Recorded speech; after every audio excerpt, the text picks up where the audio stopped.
Bonjour à toutes et à tous et bienvenue dans notre rendez-vous Le Savez-vous.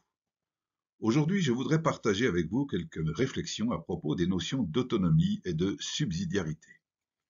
Mais d'abord, un résumé des épisodes précédents. L'approche systémique et le management par processus sont les nouveaux principes qui engendrent agilité et efficience. Cela passe par une communication interactive entre les composantes d'un organisme et par une recherche permanente de la valeur ajoutée, c'est-à-dire par une optimisation des ressources partout et à tous les niveaux.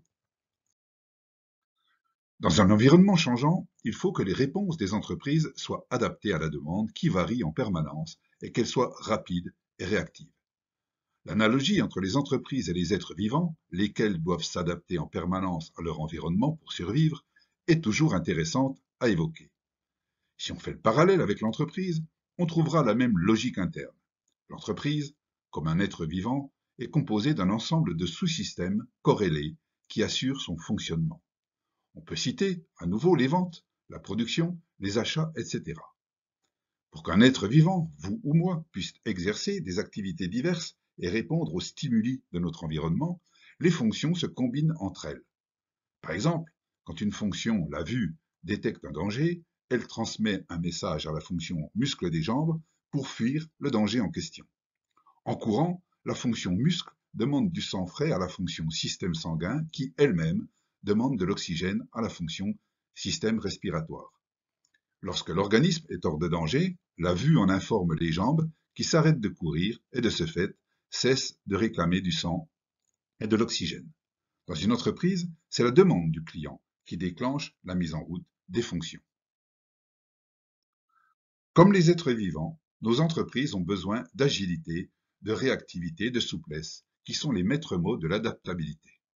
Or, un organisme est composé d'êtres humains, et cet organisme sera agile si ses composantes, c'est-à-dire ses personnels, n'ont pas la crainte du changement, et s'ils sont partie prenante de cette évolution.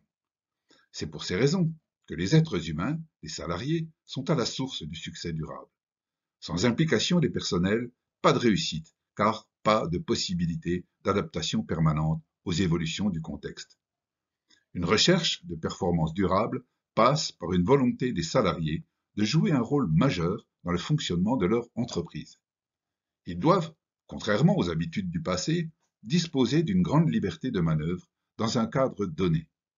Ils doivent être dotés d'une plus grande autonomie de fonctionnement et se libérer des procédures. Cela sera possible en appliquant partout le principe de subsidiarité. Ce principe enjoint à donner au personnel l'autorité et le pouvoir de prendre des décisions pour résoudre les problèmes de leur environnement sans passer obligatoirement par la voie hiérarchique. Le principe de subsidiarité est une maxime politique et sociale selon laquelle la responsabilité d'une action publique, lorsqu'elle est nécessaire, revient à l'entité compétente la plus proche de ceux qui sont directement concernés par cette action. Dans les entreprises, l'application de ce principe revient à donner au personnel le pouvoir de traiter les problèmes qu'ils constatent dans leur environnement, dans un cadre donné, de leur donner aussi la possibilité de prendre des décisions sans en référer au niveau supérieur et d'engager les moyens qui leur paraissent nécessaires. Ce principe est par exemple mis en œuvre dans les équipes autonomes, lesquelles ont des objectifs quantitatifs et qualitatifs à tenir et disposent d'une large initiative dans le choix de moyens et dans la façon de traiter les problèmes.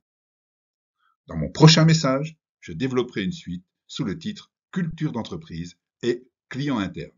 En attendant, je vous remercie de votre attention et que la performance globale et durable soit avec vous.